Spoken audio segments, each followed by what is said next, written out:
Hello, greetings. This is Gilles Mercier. I wanted to come and say hello today. I didn't have anything time to prepare anything, make any plans to speak about anything in particular. But we are at this point of balance, this point of transmutation, where this year can be a really transformative year for all those who have been working on their inner self. It is the reward. It is the time where we're going to be rewarded for all the work that we've been putting through.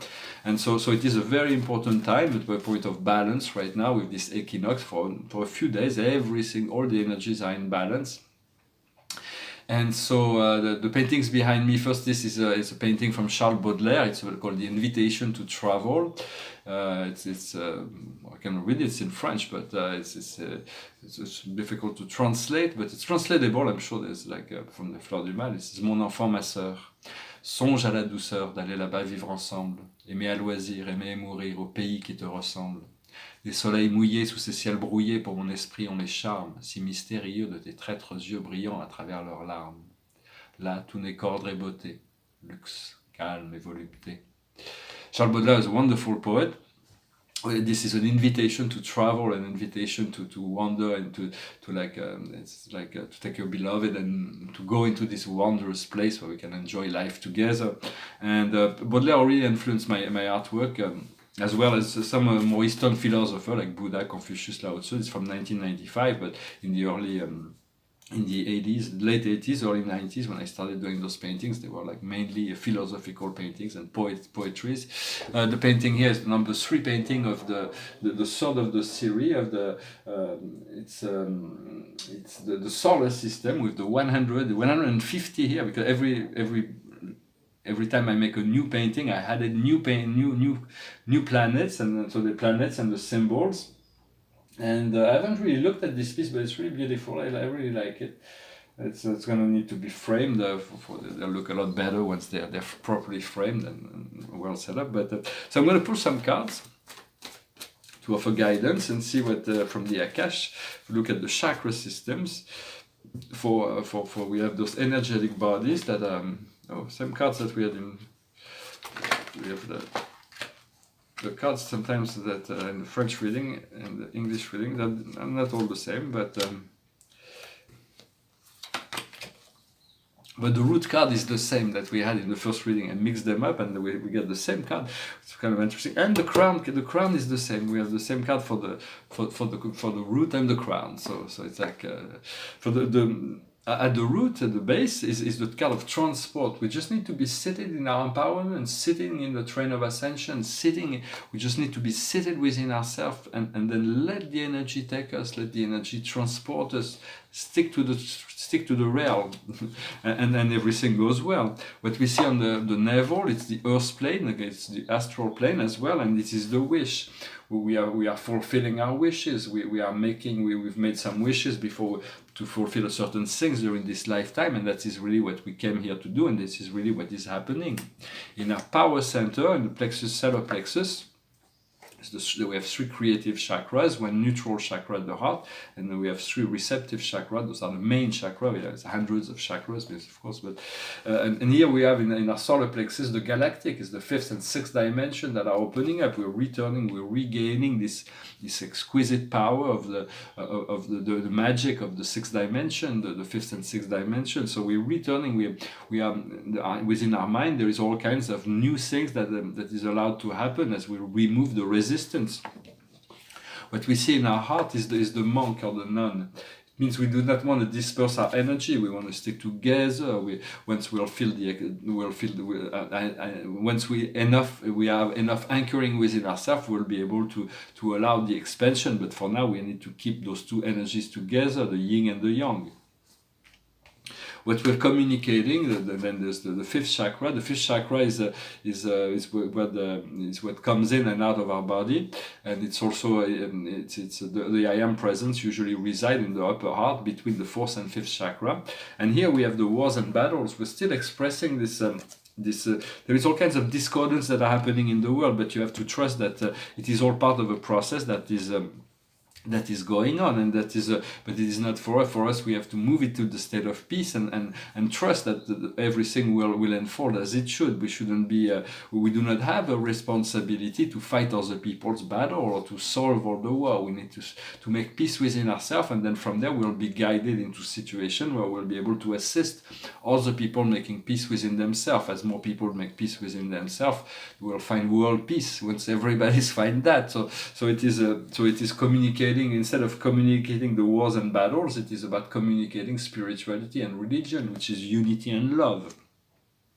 And so this is what we see before us in our third eye. It's very important. This is a very important. The 6th and 7th chakra, very important in the ascension. This is where the great power center. It is the great priest or priestess. So it's about return or regaining this power that we had. We had many powers in past life, but we're getting new powers. We're getting the old powers that we had, that we have achieved in past life, but we're getting new powers as we align ourselves. So it's about becoming that priest and that priestess to reconnect to the world of the element. On the 7th chakra, the Celtic is it's the power of Merlin. It is the power of the divas. It's the power of connecting to the world of the elementals. I would recommend to work with crystals, work with amethyst to connect to this violet fire. Let yourself be enlightened by the violet fire, and work with little crystals. Those come from Brazil. It's like the small crystals, but they're good friends, and they've been working with them. You want to work with them, like not just like 5 minutes, but to hold them all day, or to sleep with them, or to bath with them, and then after a while you create this connection, and you feel the energy of the crystal. You become able to open them and close them at will. You are able to program them, or to let them program you in a sense. For this, we all have a flame. The Master of Wisdom taught explained that we are all flames. We're just a flame. Every day the flame is different. The flame is always changing, and we have different color flame, and we're going through all the colors. For flames can, as there is in terms of our soul, we can go from dark to light, from black to white. For the dark, the black souls are those who have black light within themselves. It's just they're entrapped within a program. They're so selfish, they cannot see anything beyond their selfishness. So you want to send them love and light, but do not wonder about that. What we want is to be as white as possible within our intention. This is not about the purity of our physical body, although it is always we have to do that as well. But it's about being the intention to work for our highest good, and the highest good of all. To be all inclusive as much as possible. That aligns us to the purity of the white fire of the soul. And so I just wanted to say those crystals remind us of those sacred teachings and knowledge and truth. And so in our root,